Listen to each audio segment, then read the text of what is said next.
بسم اللہ الرحمن الرحیم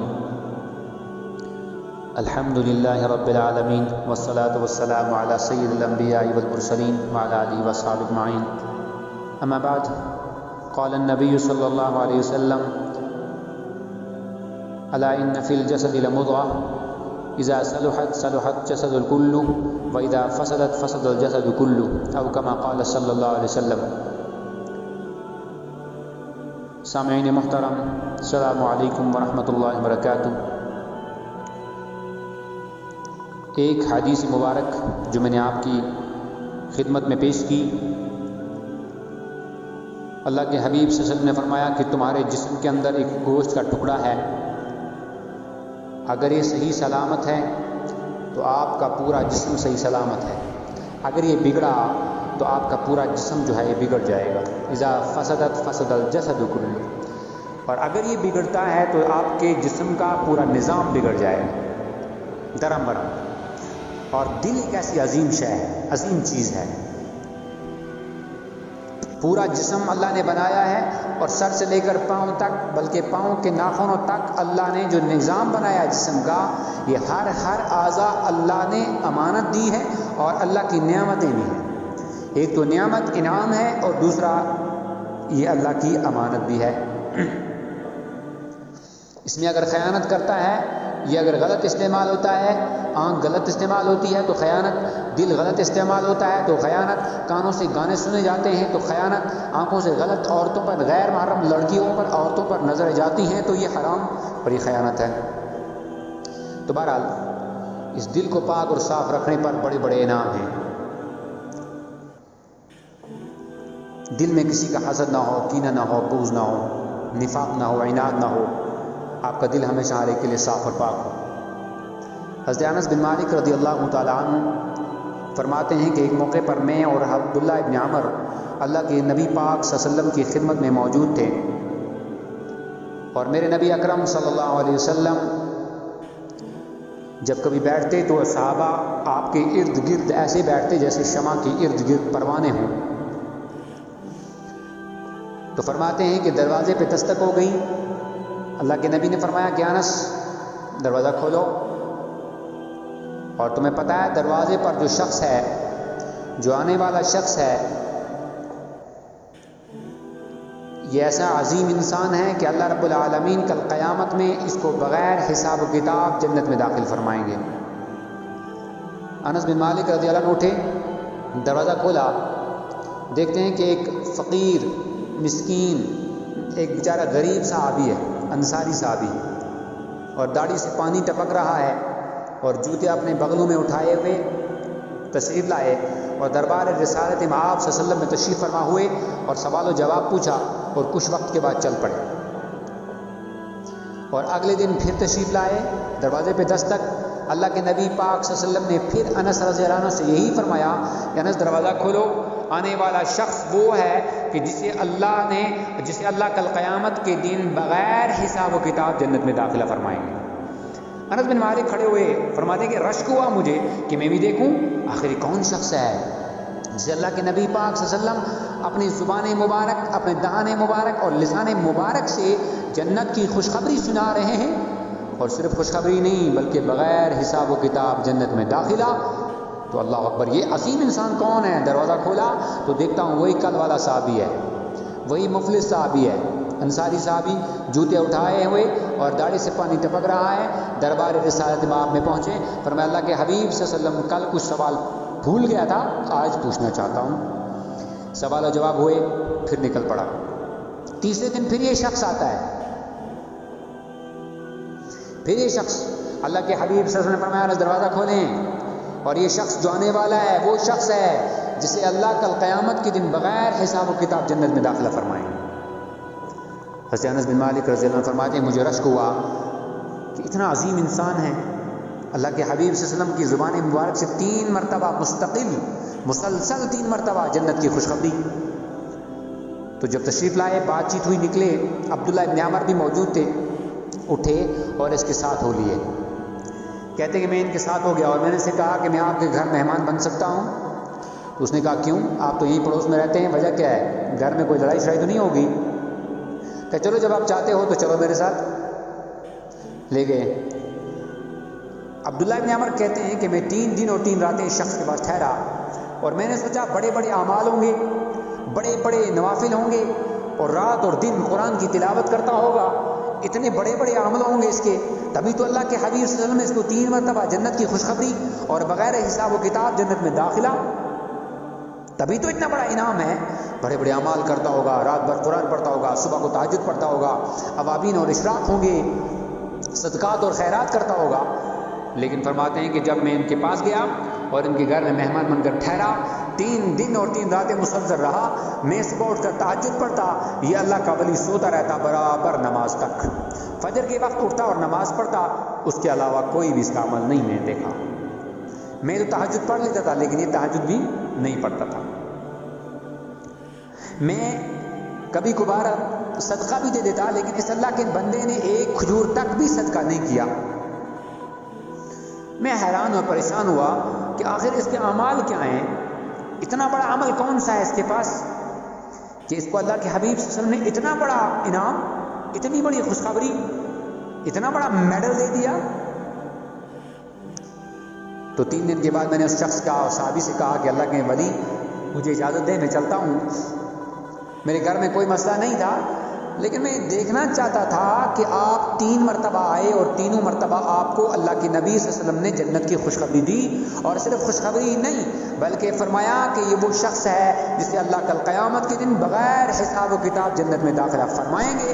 اس لیے میں آپ کے پاس آیا اور میں چاہتا تھا کہ دیکھوں آپ کے پاس ایسے عظیم اعمال کون سے ہیں، لیکن میں آپ کے پاس آ کر حیران رہ گیا، آپ کے پاس تو میں نے ایسا کوئی عمل دیکھا نہیں، آپ تو بس حسب معمول وہی جو فرائض ہیں وہ ادا کرتے ہیں، تو آپ کے پاس ایسا کون سا عمل ہے؟ وہ کہنے لگا کہ دیکھو عبداللہ بن عمر، میرے پاس کوئی ایسا عمل نہیں ہے، بس وہی جو فرض ہیں وہ میں ادا کر لیتا ہوں، ایسا کوئی عمل نہیں ہے۔ لیکن ہاں ایک چھوٹا موٹا عمل ہے۔ کیا وہ کیا ہے؟ کہ جب رات کو سوتا ہوں اپنے دل کو اپنے دشمنوں ہوں، دوست ہوں، میرے محبوب ہوں، میرے احباب ہوں، میرے رشتہ دار ہوں، میرے پڑوسی ہوں، میرے بھائی ہوں، ہر ایک کے لیے اپنے دل کو صاف کر کے سو جاتا ہوں، حسد، کینہ، بغض، نفاق، عداوت نکال کر اپنے دل کو ان کے لیے پاک اور صاف کر کے سو جاتا ہوں، اور جب صبح کو اٹھتا ہوں پھر اپنے دل کو پاک اور صاف کر لیتا ہوں، حسد سے، کینہ سے، بغض سے اور بدنیتی سے، نفاق سے، عداوت سے، ان تمام چیزوں سے اپنے دل کو پھر صاف پاک کر لیتا ہوں، اور شاید اللہ کو میرا یہی عمل پسند آیا ہے۔ اللہ اکبر کبیرہ۔ یہ دل کو پاک اور صاف رکھنے پر اللہ کا یہ بدلہ، اللہ کے نبی پاک صلی اللہ علیہ وسلم کی یہ خوشخبری کہ اس شخص کا دل اپنے دشمنوں پر بھی، دوستوں پر بھی، ہمسایوں پر بھی، بھائیوں پر بھی، رشتہ داروں پر بھی پاک اور صاف ہے۔ دل کو پاک صاف کر کے شام کو سو جاتا ہے، صبح اٹھتا ہے تو دل کو پاک صاف کر لیتا ہے۔ اس پر اللہ کے حبیب صلی اللہ علیہ وسلم نے فرمایا کہ یہ وہ شخص ہے کہ کل قیامت کے دن اللہ اس کو بغیر حساب و کتاب جنت میں داخلہ فرمائیں گے۔ اعمال کے کوئی پہاڑ نہیں، تہجد گزار نہیں تھا، شب گزار نہیں تھا، حج کرنے والا نہیں تھا، صدقات اور خیرات کرنے والا نہیں تھا، لیکن صرف اور صرف یہ تھا کہ اپنے دل کو دوسرے مسلمانوں کے لیے پاک اور صاف کر دینے والا اس شخص کو اللہ کے نبی صلی اللہ علیہ وسلم نے بغیر حساب و کتاب جنت میں داخلے کا سرٹیفکیٹ عطا کر دیا، میڈل دے دیا، انعام دے دیا۔ اب ہم ذرا غور کریں کہ ہمارا دل کتنا پاک اور صاف ہے، ہم اپنے مسلمان بھائیوں پر کتنا رحم دلی سے پیش آتے ہیں، ہم اپنے مسلمان بھائیوں کے ساتھ کتنا محبت والا سلوک کرتے ہیں، ہمارا دل کیسا پاک اور صاف کس کے لیے ہے؟ یہ صحابہ کبار رضوان اللہ علیہ مجمعین ایسے شخص تھے، ایسے لوگ تھے، ایسی ہستیاں تھیں جن کی وجہ سے اللہ نے دین کو ہم تک پہنچایا ہے، اور جو اس اسلام کی بنیاد ہے، اس اسلام کی بنیاد ہے۔ اگر ان کو ہٹا دیا جائے اسلام نامکمل ہے۔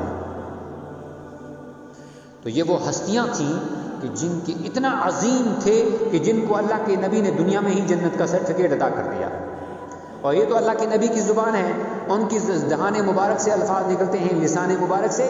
لیکن اگر ہم قرآن کو دیکھیں تو قرآن کیا کہتا ہے؟ رضی اللہ عنہم ورضوا عنہ. قرآن کو دیکھیں تو قرآن کیا کہتا ہے؟ اولئک هم المؤمنون حقا. قرآن یہ کہہ رہا ہے.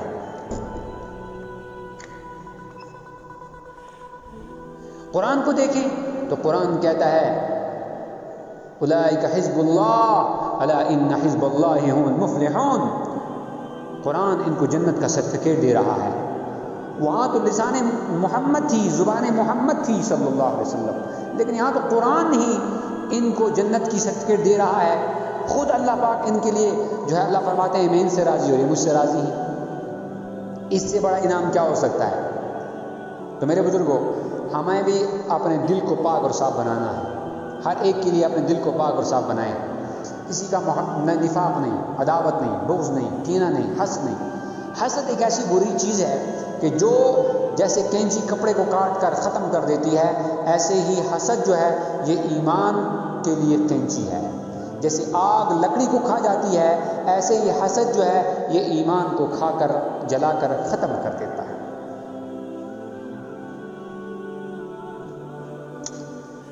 صحابہ کبار رضوان اللہ علیہ مجمعین تو جانوروں تک بھی اتنا بہترین سلوک کرتے تھے، جانوروں کے ساتھ بھی اتنا عظیم سلوک تھا.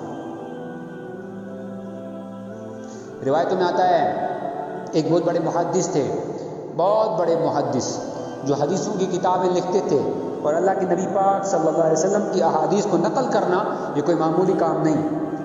لیکن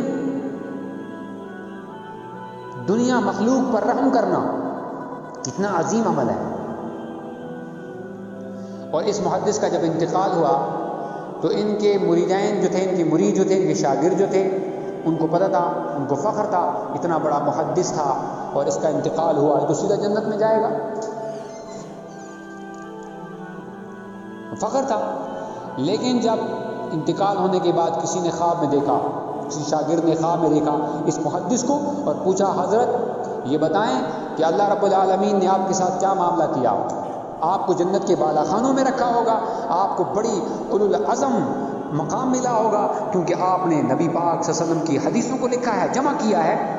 تو اس محدث نے جواب دیا کہ میرے شاگرد ایسا کچھ نہیں ہے. اللہ نے نہ مجھ سے حدیثوں کے بارے میں پوچھا، نہ مجھ سے باقی اعمال کے بارے میں پوچھا، نماز اور حج کے بارے میں پوچھا، بلکہ صرف ایک عمل اللہ کو میری اتنی پسند آئی تھی. وہ عمل کیا تھی کہ ایک موقع پر میں حدیث لکھ رہا تھا اور تب وہ انک ہوا کرتی تھی، سیاہی انک، اس سے لکھتے تھے، اور قلم تھا اس سے اس انک کے اندر بھگوتے تھے، گیلا کرتے تھے، پھر لکھتے تھے.